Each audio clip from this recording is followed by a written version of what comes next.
India world में sexual violence के लिए सबसे डेंजरस कंट्रीज में से एक है, जिसमें रेप होना एक कॉमन बात है। आजकल रेप देश में सबसे आम बात और सबसे ज़्यादा होने वाला अपराध बन चुका है। जहां हम अगर आंकड़ों की बात करें तो 2010 से लेकर 2022 तक यानी कि सिर्फ इन 12 सालों में 4 लाख से भी ज़्यादा रेप केस को रिपोर्ट किया गया है, जहां सबसे ज़्यादा 2016 में 38,900 से भी ज़्यादा रेप केस को रिपोर्ट किया गया था। यानी कि 2016 में हर 15 मिनट में एक लड़की का रेप होना एक नॉर्मल बात बन चुकी थी। और यह सिर्फ रिकॉर्ड हुए वही आंकड़े, यानी कि समाज का डर, फैमिली का प्रेशर और धमकियों की वजह से कई सारे ऐसे केसेस को पुलिस स्टेशन में पहुंचने से पहले ही दबा दिया जाता है। पर क्या हो अगर रिपोर्ट नहीं होते, वो भी आंकड़े सामने आ जाए, तो शायद ये नंबर 4 की जगह 40 भी हो सकता है। क्या आपको पता है कि रेपिस्ट कौन होते हैं? आप में से ज़्यादातर लोगों का मानना यही होगा कि वो कोई अननोन पर्सन होता है जो ऐसी नीच हरकतें कर सकते हैं। पर 2022 की एक रिपोर्ट के अनुसार 80 से 90% रेप केस में कोई ना कोई जानने वाला ही होता है, जिसमें उसके पड़ोसी, दोस्त, एरिया में रहने वाले और कभी कभी तो खुद के फैमिली मेंबर भी शामिल होते हैं। तो ऐसा क्यों होता है कि जिस देश में औरतों को देवी की तरह पूछा जाता है, जहां एक महिला के अपमान के लिए महाभारत जैसा युद्ध हो जाता है, जहां दुनिया का सबसे बड़ा कॉन्स्टिट्यूशन मौजूद हो, जहां बेटी बचाओ बेटी पढ़ाओ के नारे लगाए जाते हैं, उस देश में निर्भया, कोलकाता रेप केस, कठुआ और उन्नाव जैसी घटनाएं बनती है जो पूरे देश को नहीं पूरी दुनिया को हिलाकर रख देती है। Some breaking news coming in. Junior doctor raped and murdered at Kolkata hospital. Moving to India now, where junior doctors in Kolkata protesting the rape and murder at the RG Kaur hospital. A 23-year-old medical student, Jyoti Singh, was gang raped on this bus in South Delhi in 2012. 10 जनवरी को 8 साल की मासूम बच्ची को अगवा कर कथित तौर पर एक मंदिर में उसे 3 दिन तक बंधक बनाकर रखा गया था। इस दौरान एक पुलिसकर्मी समेत 8 लोगों ने उसके साथ गैंग रेप किया। आखिर क्यों जिस देश में लड़कियों को लक्ष्मी का अवतार माना जाता है, उस देश में ऐसी घटनाएं बनना आम बात बन चुकी है? उनके रीजंस क्या है? क्यों ऐसी घटनाओं को रोका नहीं जा सकता? विक्टिम्स पर उनकी क्या इफेक्ट होती है? आज के वीडियो में हम इसके बारे में जानेंगे। दुनिया में हर 3 में से एक लड़की के साथ सेक्सुअली हरेसमेंट होता है, जिसमें रेप एक सामान्य बात बन चुकी है।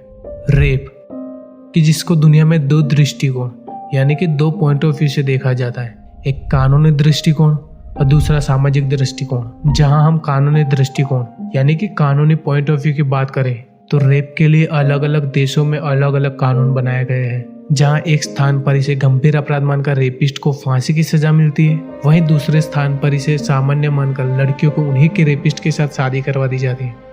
पर सभी देशों की डेफिनेशन में एक चीज कॉमन है कि किसी भी व्यक्ति की सहमति के बिना यानी कि उसके कंसेंट के बिना जबरदस्ती, कम उम्र, मेंटल डिसेबिलिटी, धमकी, नशा और कई सारे रीजन शामिल हो सकते हैं, इसमें उसके कंसेंट के साथ भी बनाया हुआ फिजिकल रिलेशन रेप है। I was repeatedly raped over a several month period by the high level senior enlisted people in my chain of command. I said no like 20 times. You just didn't stop. Did being raped twice in the military while you were serving our country do this to you? It did. Because I wasn't like this before. बहुत सारे देशों में अभी भी ऐसा माना जाता है कि रेप में फिजिकल फोर्स, धमकी या धमकी का प्रयोग होना आवश्यक है। पर सभी जगह फोर्स का प्रयोग हो ऐसा आवश्यक तो नहीं हो सकता ना।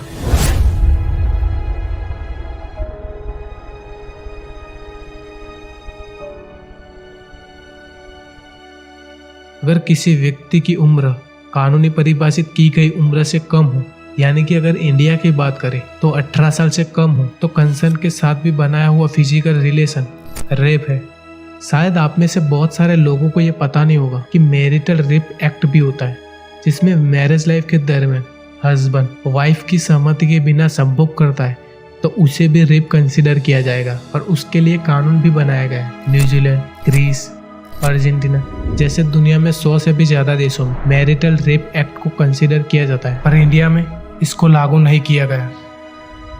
अगर सामाजिक रूप से देखें तो किसी व्यक्ति की फिजिकल एटोनॉमी यानी कि उसकी बॉडी, पर्सनल बाउंड्रीज, विश्वास और आत्मसम्मान का उल्लंघन माना जाता है और वो अक्सर भावनात्मक और शारीरिक सीमाओं पर निशान छोड़ जाते हैं। आपको कभी ना कभी तो ये सवाल जरूर आया होगा कि रेपिस्ट रेप करते क्यों हैं।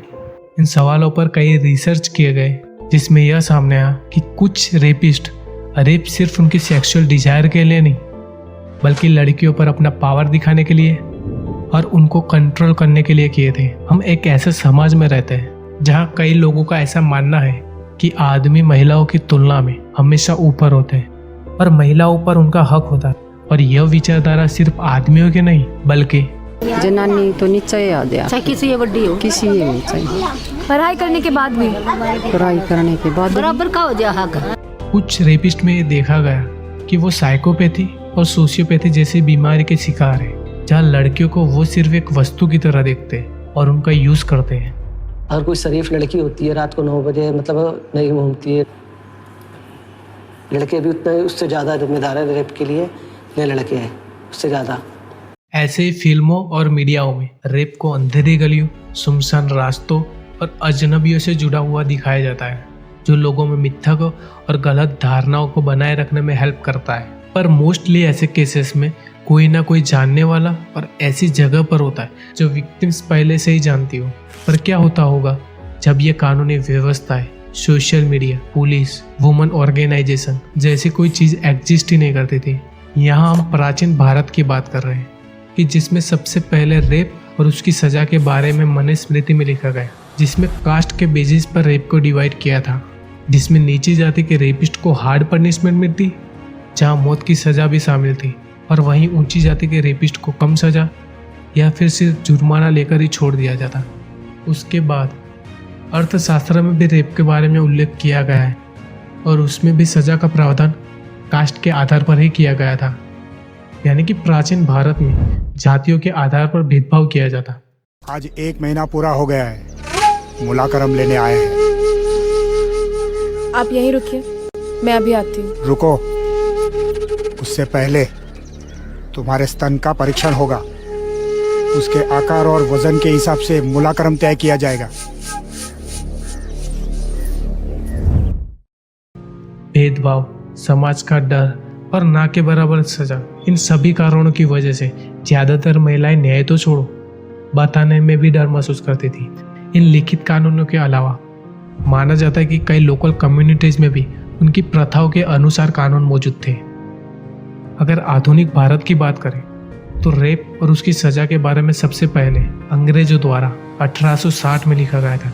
1860 में आईपीसी यानी कि इंडियन पिनल कोड की धारा 375 में लिखा गया कि किसी भी महिला की इच्छा के विरुद्ध उसकी सहमति के बिना धोखे से कंसेंट लेकर या फिर झूठे वादे करने के बाद, जैसे कि मैं तुमसे शादी करूंगा, कंसेंट लिया गया हो, डराया धमकाया गया हो, महिला जो कंसेंट देने में कैपेबल ना हो, कि जिसमें महिला नशे में हो, बेहोश हो या फिर उनकी मानसिक हालत ठीक ना हो, अगर लड़की की उम्र 18 साल से कम हो, पत्नी जो 15 साल से छोटी हो, जैसी इन 7 परिस्थितियों में अगर कोई फिजिकल रिलेशन रखता है तो वह रेप माना जाएगा और उसकी सजा आर्टिकल 376 में 7 साल की रखी गई थी।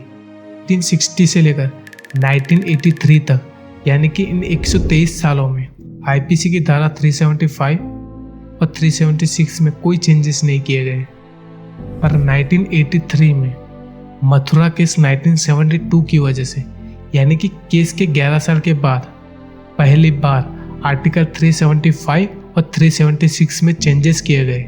इस चेंज में कस्टोडियल लॉ यानी कि पुलिस इन्वेस्टिगेशन, हॉस्पिटल, जेल या किसी भी अन्य गवर्नमेंट प्लेस पर किए गए रेप में सजा को और भी टफ कर दिया गया और गवर्नमेंट सर्वेंट लाइक पुलिस, वकील या किसी भी गवर्नमेंट सर्वेंट के लिए सजा को और भी टफ कर दिया गया। इतने सारे चेंजेस और सजा को और भी टफ करने के बाद सबको यही लग रहा था कि रेप केस में कमी होगी और ऐसे भयानक रेप केस कभी नहीं होंगे, पर दिन प्रतिदिन केसेस में बढ़ोतरी होती गई और 40 साल के बाद जब निर्भया रेप केस हुआ। Rape and murder of a 23-year-old woman on a bus in Delhi. A 23-year-old medical student, Jyoti Singh, was gang raped on this bus in South Delhi in 2012. 2012 16 दिसंबर की रात 9:15 से 10:15 के बीच बस में लड़की से दुष्कर्म किया गया। जो इंडियन हिस्ट्री की सबसे जघन्य और चौंकाने वाली घटना थी, जिसने पूरे देश को ही नहीं पूरी दुनिया को हिलाकर रख दिया था। कारण निर्भया दुष्कर्म और हत्या became India's Nirbhaya. India learned about Nirbhaya. Nirbhaya gang rape case. इस केस की पूरी डिटेल्स हमने डिस्क्रिप्शन में दे दी है। इस केस के बाद सरकार पर इतना दबाव हुआ कि सहमति यानी कि कंसेंट की एज को 16 साल के बजाय 18 साल, सजा को 7 साल से बढ़ाकर 10 साल, अगर विक्टिम्स की मृत्यु हो जाती है तो कम से कम 20 साल की जेल या फिर फांसी, दोनों में से एक हो सकती है। अगर फॉरेन कंट्रीज में देखें तो साउथ अफ्रीका जैसे देश में रेप के लिए स्पेशल कोर्ट बनाई गई है।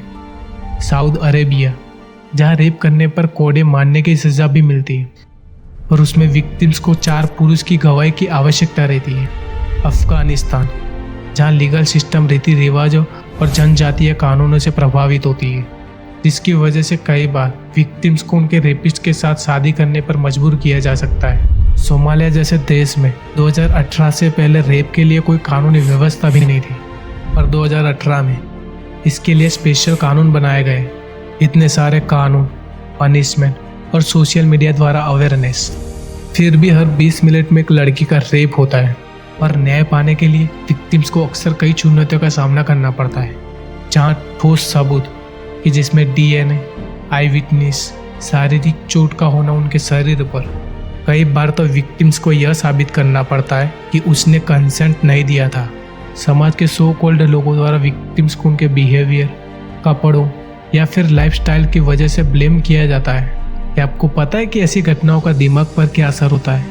ऐसी घटनाओं के बाद कई मेंटल डिजीज देखी जाती है, जिसमें बुरे सपने आना, आवाज़ सुनाई देना, नींद नहीं आना, चौंक जाना, एग्रेशन, पैनिक अटैक, लोगों से डर लगना, खुद को कोसना, जैसे कई सारे थॉट्स दिमाग में आते हैं कि जिससे इन बाह्य लड़ाइयों से भी ज़्यादा मुश्किल होता है लड़ना। पर कभी कभी तो समाज और उसके खुद के घर वाले भी उस पर यकीन नहीं करेंगे। उस डर की वजह से वो ऐसी घटनाओं को बताने के बजाय चुप रहना सही समझती है। तो कैसे इसको रोका जा सकता है? तो उसके लिए हमें एक ऐसे सोसाइटी की स्थापना करनी पड़ेगी जहाँ रेप विक्टिम्स को सपोर्टिव एनवायरनमेंट प्रोवाइड किया जाए, जो रेप विक्टिम्स को आगे आने में, हेल्प मांगने में और रिकवर होने के लिए इंकरेज करे। उसके लिए लीगल एड्स प्रोवाइड करना, सपोर्टिव ग्रुप्स जहां विक्टिम्स को उनके जैसे और लोगों से मिलवाया जाए, ताकि उनके साझा अनुभव और कहानियां सुनकर विक्टिम्स ये महसूस कर सके कि वो अकेले नहीं है, और यह उनके ट्रॉमा से निकलने में भी हेल्प कर सकता है। विक्टिम्स को उनके लीगल राइट्स और प्रोटेक्शन के बारे में जानकारी दी जानी चाहिए। ऐसी कई ऑर्गेनाइजेशन है जो ऐसी सर्विसेज प्रोवाइड करती है, जैसे कि सखी ऑर्गेनाइजेशन, राही फाउंडेशन, क्राइसिस इंटरवेंशन सेंटर। ये सभी फाउंडेशन महिलाओं को उनके खिलाफ वायलेंस कम करने के लिए और रेप विक्टिम को सपोर्ट करने के लिए बनाई गई है। ऐसी घटनाओं को भी रोका जा सकता है, जो आसान बात नहीं है, क्योंकि उसके लिए टाइम और चेंजेस दोनों की आवश्यकता रहेगी। इन चेंजेस में एजुकेशन में बदलाव लाना, जहां स्टूडेंट को कंसेंट यानी कि सहमति का सही अर्थ समझाया जाए। सेक्सुअलिटी पर कॉम्प्रहेंसिव एजुकेशन देना, जहां स्टूडेंट सेक्सुअलिटी के इश्यू के बारे में चर्चा कर सके और उस पर सवाल कर सके। साइन ऑफ एब्यूजिंग बिहेवियर, कि जिससे स्टूडेंट लाइफ से इनएप्रोप्रिएट बिहेवियर के बारे में समझ में आ सके। महिलाओं को सेल्फ डिफेंस स्ट्रेटेजीज जैसी स्किल सिखाई जानी चाहिए कि जिसकी वजह से वो खुद की रक्षा कर सके। कानून में चेंजेस लाने चाहिए। एक ऐसे समाज की स्थापना करनी चाहिए जहां रेप विक्टिम्स को कलंक ना मानकर उनको सपोर्ट किया जाए।